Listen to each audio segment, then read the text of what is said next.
Bismillahirrohmanirrohim. Assalamualaikum warahmatullahi wabarakatuh. Rabbi srohli sodri wa yassirli amri wahlul uqdatam min lisani yafqahu qawli. Allahumma sholli ala Sayyidina Muhammad wa ala ali Sayyidina Muhammad, amma ba'd. Hai Uktifillah, bertemu lagi dengan saya di channel YouTube Umi Hesti dalam Mutiara Solihah. Kali ini saya akan berbagi dengan judul 10 sifat yang dibenci oleh Allah, yaitu lebih tepatnya 10 sifat yang dibenci oleh Allah yang timbul atau muncul dari 10 macam jenis orang.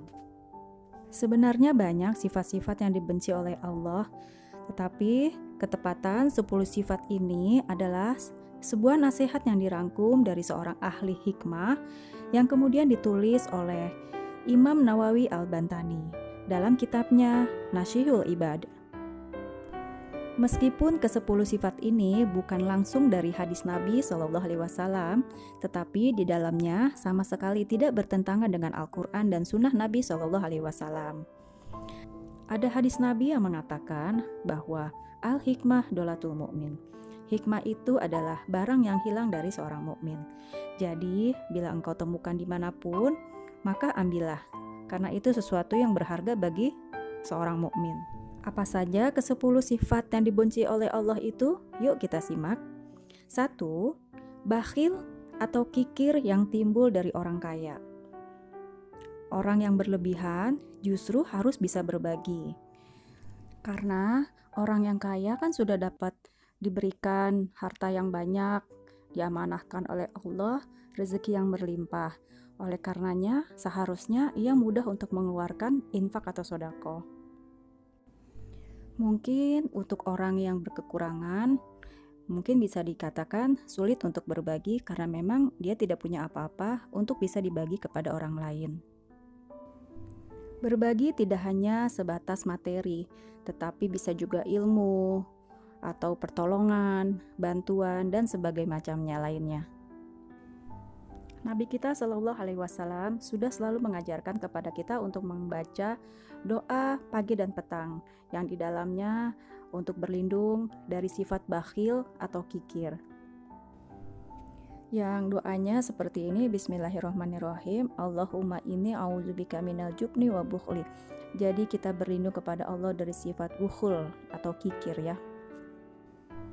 Yang kedua, kesombongan yang timbul dari orang fakir. Sudah fakir, sombong pula. Biasanya kan kalau orang fakir, apa yang mau disombongkan ya? Sudah nggak punya apa-apa yang untuk bisa dibanggakan. Tapi dalam hal ini, sombong kepada Allah juga kepada manusia yang tidak juga mau menaati perintah Allah Subhanahu wa Ta'ala.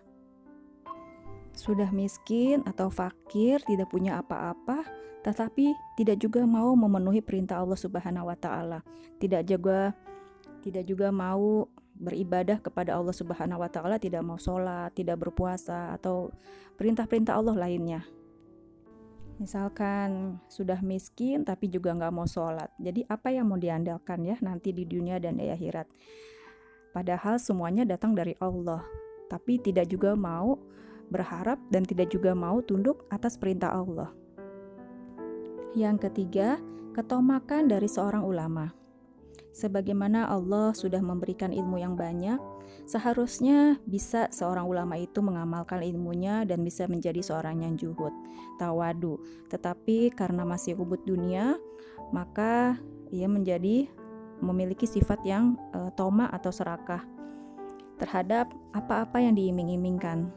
Sekarang betapa banyak ya akidah tergadai karena iming-iming harta dan benda. Sesungguhnya harta, benda, ilmu itu sebuah cobaan agar kita menjadi beramal atau bersedekah dan tidak lagi tamak terhadap dunia. Yang keempat, tidak adanya rasa malu yang timbul dari kaum wanita. Mestinya kan sebagai seorang wanita memiliki rasa malu yang tinggi ya. Malu nggak menutup aurat, malu berhadapan dengan orang banyak yang bukan mahramnya.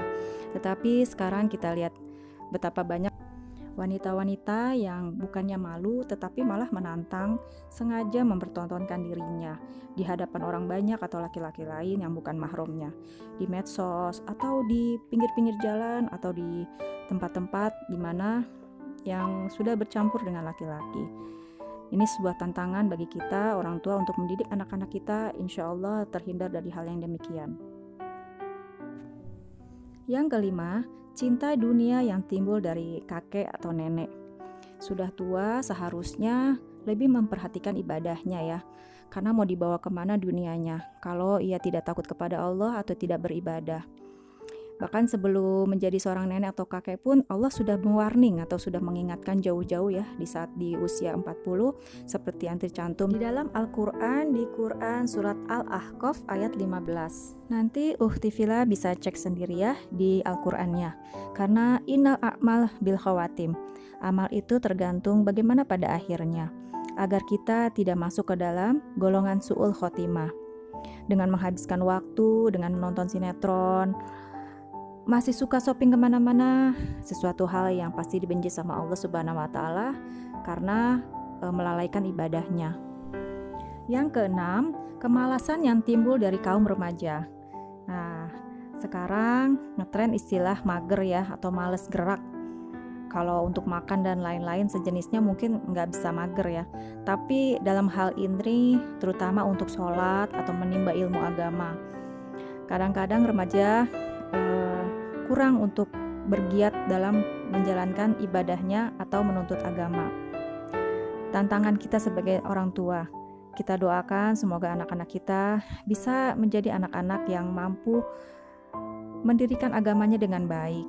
Semestinya para kaum muda atau remaja seharusnya memiliki semangat untuk merubah peradaban dunia, seperti yang pada di zaman waktu Rasulullah SAW atau di zaman salafus saleh, para remaja sudah aktif atau sudah giat terjun ke medan perang, ke dunia politik, berperan aktif terjun untuk kemaslahatan umat. Yang ketujuh, kelaliman atau kezoliman yang timbul dari penguasa. Sebagaimana Allah telah memberikan amanat, seseorang menjadi seorang pemimpin seharusnya dapat memimpin dengan adil masyarakat atau rakyat. Seperti yang Tifila sudah ketahui, ada 7 golongan orang yang mendapatkan naungan di yaumil akhir nanti. Salah satunya adalah pemimpin yang adil. Nah, bila ia tidak bisa memimpin rakyatnya dengan adil dan bahkan menimbulkan kezaliman atau keburukan kepada rakyatnya, Allah sangat membenci kepada seorang pemimpin tersebut. Yang kedelapan, pengecut yang timbul dari pasukan perang. Sebagaimana yang juga Tifila sudah ketahui, bahwa ada dosa besar, salah satunya adalah lari dari medan perang. Allah memberi ancaman demikian agar jangan sampai seorang muslim memiliki sifat pengecut dalam membela agamanya atau negaranya. Yang kesembilan, ujub yang timbul dari kalangan orang-orang zuhud. Pengertian dalam hal ini terpesona atau bangga diri dengan amal-amal solehnya. Dikutip dari hadis Rasulullah SAW, barang siapa yang memuji dirinya karena amal solehnya yang telah ia lakukan, maka sungguh sia-sia syukurnya kepada Allah Ta'ala dan terhapus amal kebajikannya. Oleh karena itu, kita tidak boleh terkecoh oleh hasutan godaan syaitan yang menganggap bahwa diri kita sudah beramal soleh dengan baik, kemudian kita bangga terhadap apa yang telah kita lakukan. Sesungguhnya hanya Allah yang Maha mengetahui tentang apa-apa yang kita lakukan dan di dalam hati kita. Sesungguhnya orang yang zuhud adalah orang yang seharusnya sudah tidak lagi mementingkan kepada selain Allah Subhanahu wa Ta'ala, tidak lagi memiliki rasa bangga diri, tidak lagi merasa ingin dipuji. Yang ke-10, hampir mirip dengan yang nomor 9, adalah riya yang timbul dari orang yang ahli ibadah. Riya di sini berarti ingin dipuji. Riya itu ingin memperlihatkan ibadahnya atau apa yang dia lakukan itu kepada orang lain dan ingin mendapatkan balasan atau penghargaan dari orang lain. Sebagaimana yang dulu Rasulullah SAW pernah berkata ketika sedang berkumpul dengan para sahabatnya. Rasulullah berkata, "Aku khawatirkan bila kalian melakukan kesyirikan kecil." Para sahabatnya bertanya, "Apa itu ya Rasulullah?" Kemudian Rasulullah menjawab, "Syirik kecil itu adalah riya, ingin dipuji dan ingin mendapatkan penghargaan dari orang lain.